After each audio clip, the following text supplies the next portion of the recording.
बिहार की राजनीति के मौसम कभी भी बदल जाते हैं। हमें भी उसी तरीके का विभाग चाहिए और कहीं ना कहीं दूसरा एक और विभाग हमारे खाते में मिलना चाहिए। यू के विधायक जो है तेजस्वी यादव के कहीं ना कहीं साथ है। बिहार की राजनीति से निकलकर सामने आ रही है कि जहां मांझी नाराज चल रहे हैं, कहते हुए नजर आ रहे हैं कि एक रोटी से हमारा पेट नहीं भरता है, ऐसे में और एक रोटी हमें चाहिए। जीतनराम मांझी को कयास ये लगाए जा रहे थे कि ऑफर दिया गया था और ऑफर के बाद जीतनराम मांझी महागठबंधन में चल जाएंगे। महागठबंधन की तरफ से ऑफर मिला था, तेजस्वी यादव की तरफ से ऑफर मिला था, कहा यह गया था कि जीतनराम मांझी आप आइएगा तो आपको मुख्यमंत्री हम बनाएंगे। नमस्कार, आप देख रहे हैं NBC 24 और मैं हूं आपके साथ मानसी। बिहार की राजनीति में कभी भी कुछ भी हो जाता है। बिहार की राजनीति के मौसम कभी भी बदल जाते हैं। ऐसे में बड़ी खबर बिहार की राजनीति से निकलकर सामने आ रही है कि जहां मांझी नाराज चल रहे हैं, क्योंकि जीतनराम मांझी के बेटे संतोष सुमन को SC/ST कल्याण विभाग दे दिया गया है, जिसके कारण जीतनराम मांझी नाराज चल रहे हैं और वो कह रहे हैं कि मेरे पास भी SC/ST कल्याण विभाग था और मेरे बेटे को भी वही विभाग दे दिया गया है। ऐसे में विभाग बंटवारे को लेकर मांझी नाराज चल रहे हैं। 12 फरवरी को बहुमत साबित करना है। ऐसे में कहीं ना कहीं राजद भी कई ज्यादा खुश हैं कि बिहार में कुछ भी खेला हो सकता है। क्या मांझी की नाराजगी फिर से कुछ बिहार की राजनीति तस्वीर को बदल सकती है? इस पर बात करने के लिए मेरे साथ मौजूद है मेरे सहयोगी अभिषेक। आइए इनसे बातचीत करते हैं। अभिषेक, लगातार बिहार के सियासी मौसम बदल रहे हैं, ऐसे में मांझी नाराज चल रहे हैं, क्या होगा 12 फरवरी? बिल्कुल मानसी, लगातार जीतनराम मांझी कहीं ना कहीं नाराज चल रहे हैं और ऐसे में नाराजगी जो है वो कहीं ना कहीं पटना हो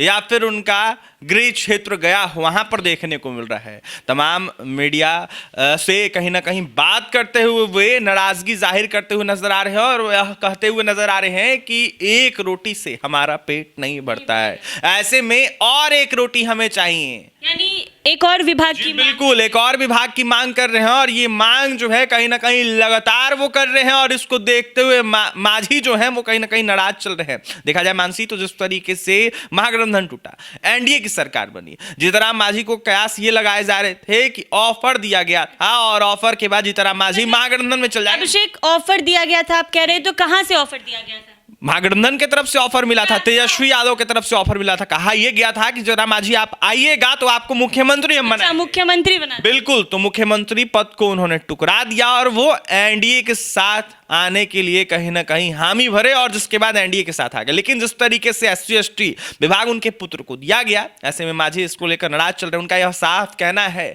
कि हम ग्रामीण क्षेत्र से आते हैं और ऐसे में जिस तरीके से जो विभाग उनको दिया गया था पहले उनके पुत्र को, यानी कि संतोष सुमन जो कि हम के राष्ट्रीय अध्यक्ष है, उनको दिया गया, कहीं ना कहीं यह बिल्कुल सही नहीं है। ऐसे में उनका यह साफ कहना था कि हम गरीबों की राजनीति करते हैं और गरीबों की राजनीति करते हुए कहीं ना कहीं जिस तरीके से जो विभाग दिया जाता है इसको देखते हुए कई सारे काम ऐसे होते हैं जो हम नहीं कर पाते हैं। ऐसे में पथ निर्माण विभाग का भी एग्जाम्पल में उन्होंने नाम लिया था, साथ ही भवन निर्माण विभाग का भी उन्होंने नाम लिया था और उनका यह साफ कहना था कि गरीबों को घर चाहिए, सड़क चाहिए, अच्छी सुविधाएं चाहिए और इसको देखते हुए एक और रोटी की मांग कर रहे थे। और इशारों में उनका यह साफ कहना था कि हमें भी उसी तरीके का विभाग चाहिए और कहीं ना कहीं दूसरा एक और विभाग हमारे खाते में मिलना चाहिए। तो मांझी लगातार इसको लेकर नाराजगी जाहिर कर रहे हैं और जिस तरीके से 12 तारीख को बहुमत साबित करना है NDA को और महागठबंधन को, इसको देखते हुए तेजस्वी यादव ने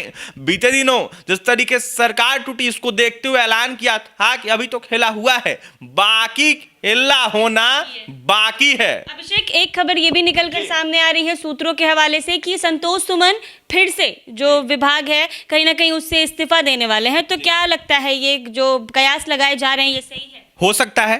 तो अगर वो इस्तीफा दे भी देते हैं तो मांझी के खाते में 4 विधायक हैं। अगर वो NDA को छोड़ के महागठबंधन में शामिल हो सकते हैं तो कुछ खास असर इससे नहीं पड़ने वाला है। NDA देखा जाए तो मानसी अभी वर्तमान में महागठबंधन में करीब 115 विधायक है। देखा जाए तो वाम दल को देखा जाए तो करीब उसमें 16 है, 19 कांग्रेस का है, 79 RJD का है और एक AIMIM है जो ओवैसी की पार्टी है। तो 115 पूरा मिला के हुआ और 4 विधायक अगर जीतनराम मांझी के हम के जाते हैं तो 119 हुआ। सरकार बनाने के लिए फिर भी करीब नहीं भी तो 4 विधायक और चाहिए, 130, यानी कि देखा जाए तो कम से कम विधायक चाहिए और इसको देखते हुए 4 विधायक कहा यह जा रहा है कि तेजस्वी यादव कभी भी तोड़ लेंगे जदयू का, और जदयू के विधायक जो है तेजस्वी यादव के कहीं ना कहीं साथ है, ऐसा कहा जा रहा है, और कई सारे विधायक संपर्क में हैं। गोपाल मंडल भी तेजस्वी यादव की तारीफ करते नहीं थक रहे हैं, तो ऐसे में क्या लगता है वो नीतीश कुमार का दामन छोड़कर तेजस्वी का दामन थाम सकते हैं? लगातार गोपाल मंडल का बयान सामने निकल के आता है और उनका यह साफ कहना रहता है कि जिस तरीके से तेजस्वी यादव तो छोटा था, बीते दिनों बयान आया था, जिस तरीके से ईडी की जांच हो रही थी,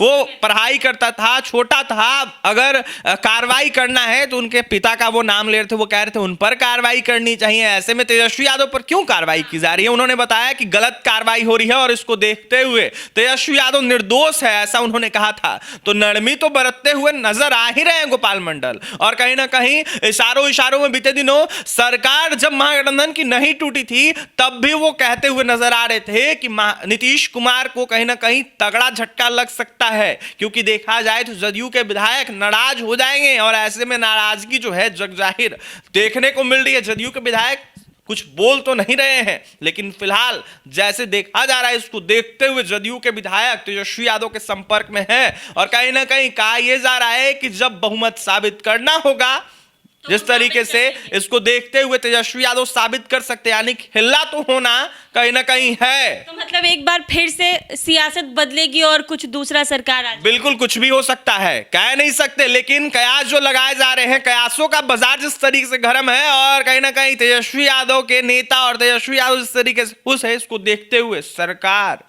महागठबंधन की भी बन सकती है। यानी जदयू के विधायक को तोड़कर तेजस्वी यादव बिल्कुल और मांझी तो वैसे भी नाराज, बिल्कुल ज्यादा विधायक को तो अपने तरफ करना नहीं है, तो तेजस्वी यादव कहीं ना कहीं बिल्कुल जितना मांझी जो मांग रहे हैं उनको दे दिया जाएगा, वो मुख्यमंत्री भी बना दिया जाएगा। तेजस्वी यादव तो चाहते हैं कि कम से कम अभी देखा जाए तो महागठबंधन की सरकार रहे, बिहार में एनडीए की सरकार ना रहे। ऐसे में तेजस्वी यादव लगातार कहीं ना कहीं बयान भी देते रहते हैं, और देखा जाए तो नीतीश कुमार को लेकर वो ज्यादा कुछ बोल नहीं रहे हैं, लेकिन खबरें जिस तरीके से आ रही है उसको देखते हुए नाराजगी तो देखने को मिल रही है। राजद के लोग भी लगातार बयान दे रहे हैं, नीतीश कुमार को पलटू राम तक कर रहे हैं, निशाना भी साध रहे हैं। नरमी बरतने का यह भी कारण है कि ईडी की कार्रवाई कहीं ना कहीं और ज्यादा तेज ना हो जाए, इसको देखते हुए नरमी बढ़ती जा रही है राजद के द्वारा, लेकिन अंदर ही अंदर जिस तरीके से खबरें आ रही है खेला होना तय है।